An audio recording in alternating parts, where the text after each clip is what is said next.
Biosafety cabinets are primary containment devices designed to protect laboratory workers from potential exposure to infectious agents and the release of the agents to the surrounding environment. Prior to working with infectious material inside the biosafety cabinet, there are a few important steps to take to make sure that work will be done safely and the cabinet is functioning correctly. Every institution should develop a standard operating procedure, or SOP, for the correct use of biosafety cabinets. The SOP should contain introductory information on BSCs, outline the risk assessment process for selecting the most appropriate cabinet, outline staff training requirements, and provide detailed information on all steps required for the safe use of this equipment. Before using a biosafety cabinet, laboratory staff should verify the most recent certification date. Recertification is ideally done on an annual basis. However, many parts of the world lack trained technicians and equipment, resulting in BSCs that are serviced less frequently. During periods between recertification, there are a few simple ways that laboratory staff can perform qualitative assessments of the air curtain and function of the HEPA filter. Holding a lightweight tissue paper and moving over the areas immediately in front of the opening, the paper should always be pulled inward. This provides a visual confirmation that the air curtain is being maintained. A similar procedure can be performed inside the cabinet by grasping a tissue paper with a pair of tweezers and moving it around the cabinet to observe airflow patterns. If unexplained contamination has become a recurring problem, the HEPA filter responsible for delivering sterile air over the work surface could also be a contributing factor. A damaged or leaky supply HEPA can blow unfiltered air over the work surface. As a qualitative test, place open agar plates in the biosafety cabinet for a period of time and check for bacterial growth following incubation. The presence of colonies on the plate could indicate a serious problem with the BSC.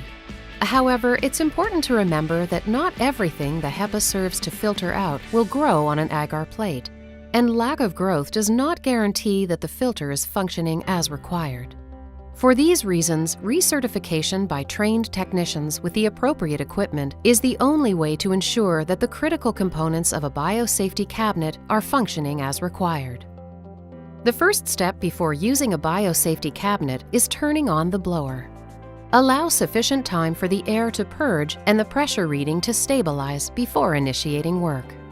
This will be specified in the manufacturer's instructions and is generally 3 to 5 minutes. Ensure that the air intake and exhaust grills are free from obstructions, and confirm inward airflow with a tissue prior to each use. Based on your local risk assessment, additional personnel protective equipment, or PPE, may be required for the work you'll be performing. Tuck the cuffs of your gown or lab coat into your gloves to reduce the likelihood of having exposed skin.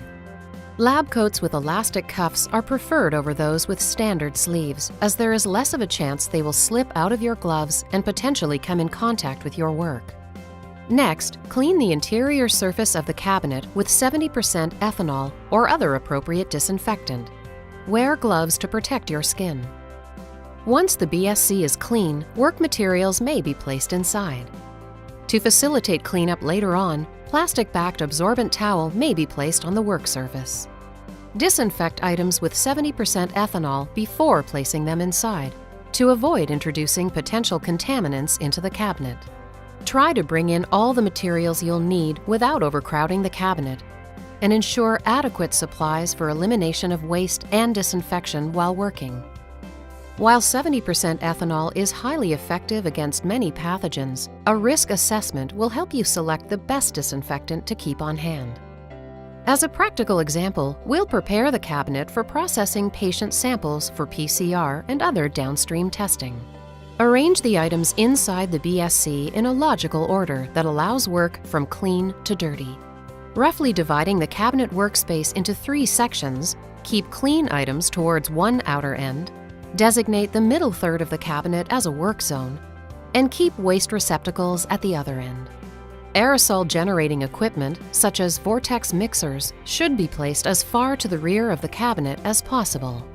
Taller items, such as biohazard bags, should be placed towards the side walls to minimize airflow disruption. For this reason, trays for contaminated serological pipettes are preferred over vertical waste receptacles. Next, place the biological materials inside the cabinet. Once everything is inside the BSC, adjust the chair height so that armpits are level with the sash opening. You are now ready to begin your work. Let's conclude this video with a review of the following key messages. Ensure BSCs are adequately serviced and maintained prior to use. Don appropriate PPE. Disinfect the inside of the cabinet and the surface of all items placed inside. Organize materials to promote workflow from clean to dirty. Keep a supply of disinfectant and cleaning materials inside the cabinet. Safe use of a BSC begins even before sitting at the cabinet for work. Planning ahead and proper BSC setup will allow you to work safely and more efficiently.